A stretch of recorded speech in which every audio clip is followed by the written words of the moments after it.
Live, News 8's Good Morning Connecticut starts now. Rallying cry. It is a call from the hardworking men and women of Wisconsin to the people of America. We have a choice. With our victory tonight in Wisconsin, we have now won 7 out of 8 of the last caucuses and primaries. It's your voice, your vote, and voters in Wisconsin making their voices heard. Senators Ted Cruz and Bernie Sanders winning big at the ballot box in the latest presidential primaries. Another very, very busy night of politics we have to talk about this morning.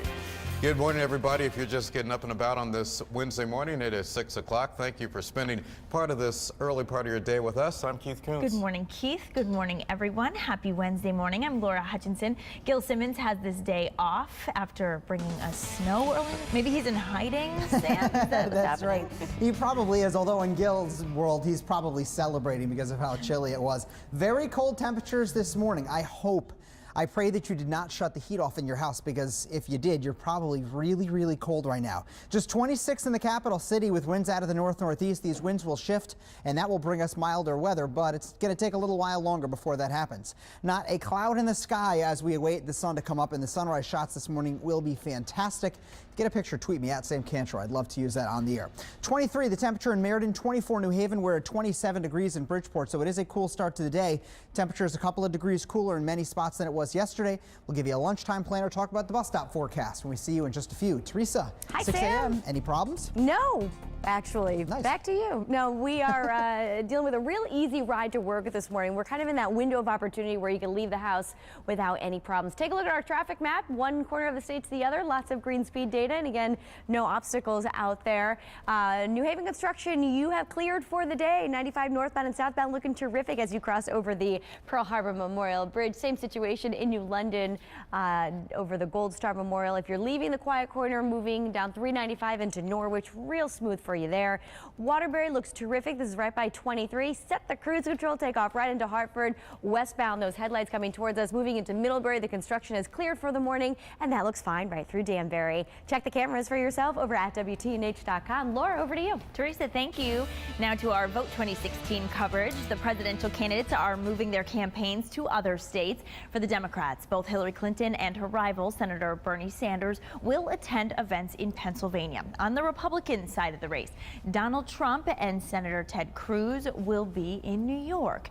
Governor John Kasich will be in his home state of Ohio to deliver his State of the State address. Laura, Democratic Senator Bernie Sanders taking down rival Hillary Clinton in the Wisconsin primary. On the Republican side, a major setback for frontrunner Donald Trump. Senator Ted Cruz stealing the spotlight, increasing the odds that the GOP will have a contested convention in July. Here's ABC's Adrian Bankert. I am more and more convinced that our campaign is going to earn the 1,237 delegates needed to win the Republican nomination. Ted Cruz celebrating his win in Wisconsin, making the argument that he is truly unifying the GOP. Donald Trump's campaign said it's not unity. It's an anti-Trump initiative by the Republican establishment against him, releasing a statement saying in part, Lion Ted Cruz had the governor of Wisconsin, many conservative talk show radio hosts, and the entire party apparatus behind him. Some political analysts saying the vote in Wisconsin might have slowed Trump's campaign down, but not enough to jeopardize his frontrunner status. Others say it's a turning point. Either before Cleveland or at the convention in Cleveland, together we will win a majority of the delegates. On the Democratic side, Wisconsin voters feeling the burn. It's the 6th win in a row for the candidate, although Hillary Clinton maintains a significant delegate lead heading into her home turf, New York. I believe we've got an excellent chance to win New York. Clinton skipping the Badger State, opting to spend time in the Big Apple, appearing on The View. Late last night, she tweeted a congrats to Sanders on his Wisconsin win. Now, we are still a long way off from knowing whether a rare contested convention would even be necessary on the GOP side. There are still some big contests, including the primary in New York that happens in 2 weeks. Adrian Bankert, ABC News, New York. 5 minutes after 6 now, we will soon learn more about what Republican presidential hopeful Donald Trump stands for. So far, he's been vague with details on many of his policy proposals, but his campaign manager says that will change. He'll be talking about everything from education to the military in a series of policy speeches over the next few weeks. Democratic candidate Senator Bernie Sanders facing backlash over comments he made about Sandy Hook during an interview with the Daily News. Sanders asked about family of Sandy Hook victims suing the gun manufacturer that made the weapon used to kill 20 children and 6 adults. Sanders responded by saying, in part, quote, "Do I think that the gun dealer should be sued for selling me a legal product that he misused?" Sanders then shook his head, no. But Sanders did go on to say, quote, "I do believe the gun manufacturers and gun dealers should be able to be sued when they should know that guns are going into the hands of the wrong people," unquote. And be sure to stay with News 8 for all things related to Vote 2016.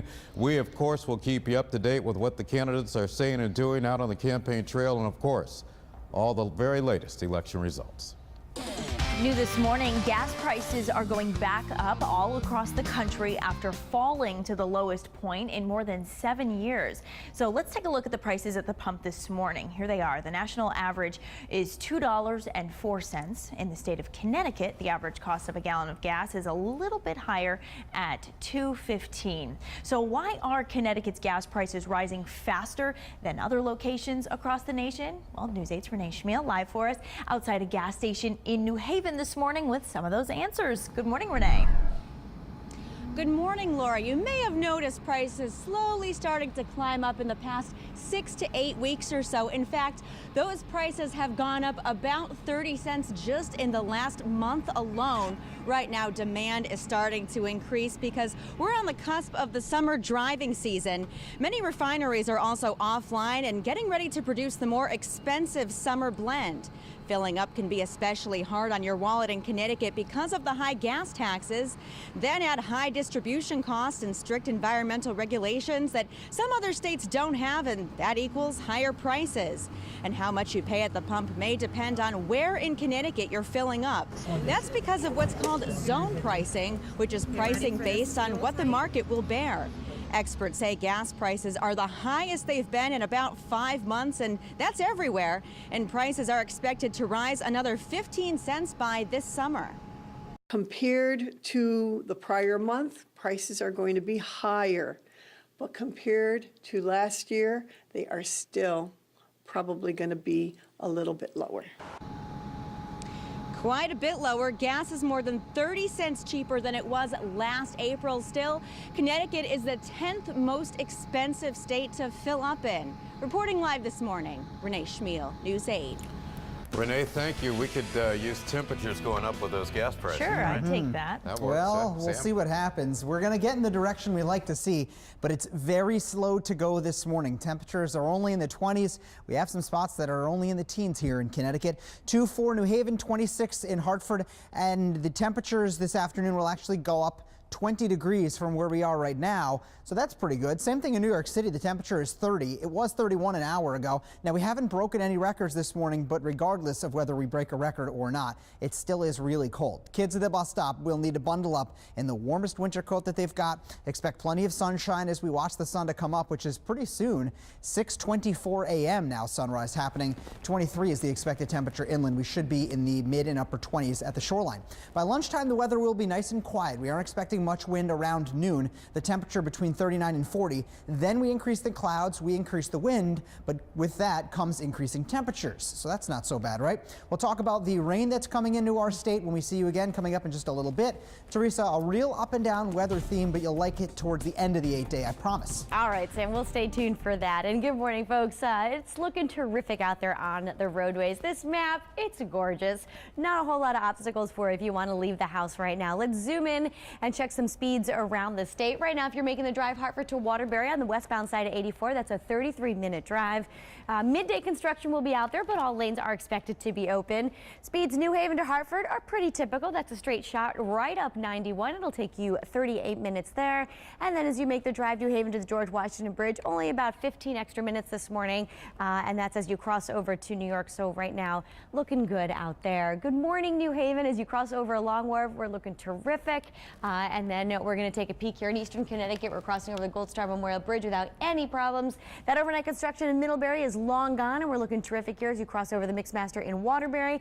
And we just checked in with Metro North and Shoreline East. Everything is running on time and on schedule this morning. Check the cameras at WTNH.com. Back to you, Keith and Laura. Teresa, thank you. A driver is speeding away from police, following close behind until the car runs off the road, rolls over, caught on camera. The life-saving decisions made by that officer. That's ahead. That's dramatic. And substitute the sound of wedding bells for the cha-ching of the cash register. Newlyweds are apparently spending a lot of money on their big day. And hint, it's actually more than some people make in a year. It's hard to believe. A cooler, slightly windy day on the outside today. Sam in for Gil with his complete forecast to let us know if there is any warm-up anywhere in sight. Right now, check it out. Beautiful shot, live look at Middletown on a Wednesday morning. It is 6:11 and you are watching Good Morning Connecticut.